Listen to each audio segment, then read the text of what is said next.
Ça fait plaisir de vous voir, vous les humains assoiffés d'horreur. Vous savez bien qui est là pour vous procurer la peur. C'est moi, le gardien de la crypte. Et j'ai une histoire à vous glacer le sang, à vous faire trembler de plaisir. Une histoire effroyable et lugubre. Une histoire parfaite. Installez-vous sur votre coussin mortuaire. Allongez votre carcasse. Et je vais boire ton sang.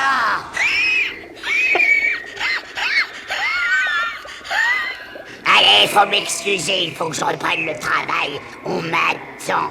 Je ne veux pas faire languir ma protégée.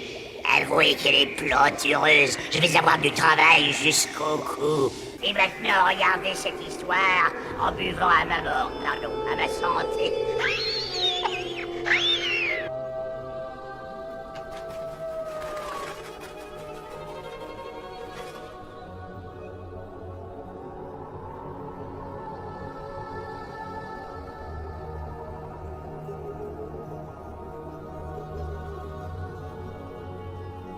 Cette femme s'appelle Katrina Coffin et elle est de ces buveuses de sang.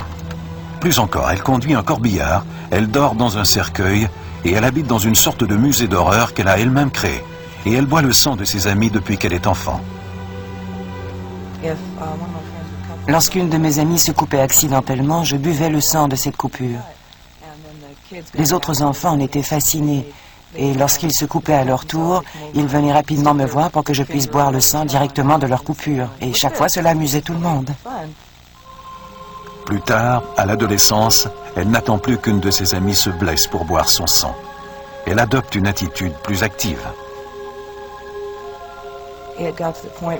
C'en est venu à un point où, plutôt que d'attendre que quelqu'un se coupe accidentellement, mes amis me laissaient les couper avec une lame de rasoir ou un X-Acto pour boire de leur sang.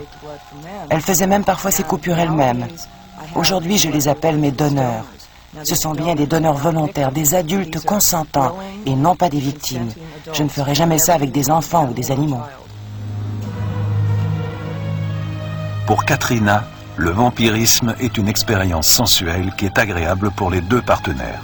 Mais lorsqu'aucun de ses donneurs n'est disponible, elle doit à l'occasion étancher sa soif en buvant son propre sang. Le sang doit être chaud, fluide et vivant. Il faut donc que le sang provienne directement de la coupure.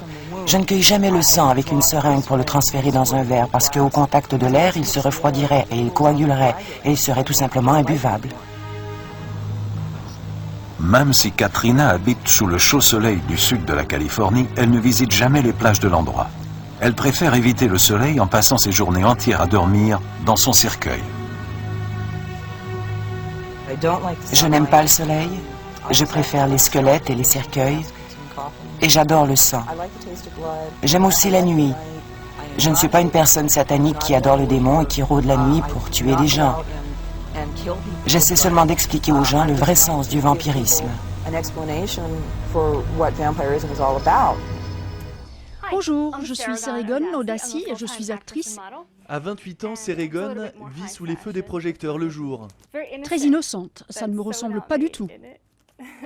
Mais lorsque la nuit tombe et qu'elle quitte les feux des castings, Sérigon aime se transformer en un personnage beaucoup plus obscur. Salut, voilà ma tenue, direction le maquillage. Sérigon est une vampire. Mâchoire taillée sur mesure, peau clairsemée, tout y est, même son régime alimentaire. Quelques gouttes de sang, de temps en temps. Vous faites juste une petite incision, vous coupez et vous pressez. C'est un peu fade, ça a le goût du cuivre. Son coming out, Sérigon l'a fait à 16 ans. Sa carrière s'est naturellement tournée vers les films d'horreur. Au début, ma mère était vraiment effrayée. Elle pensait que j'étais une sorte de sorcière satanique. Oh mon Dieu, que dois-je faire, se disait-elle. Et puis, elle s'est rendue compte que ça ne faisait du mal à personne.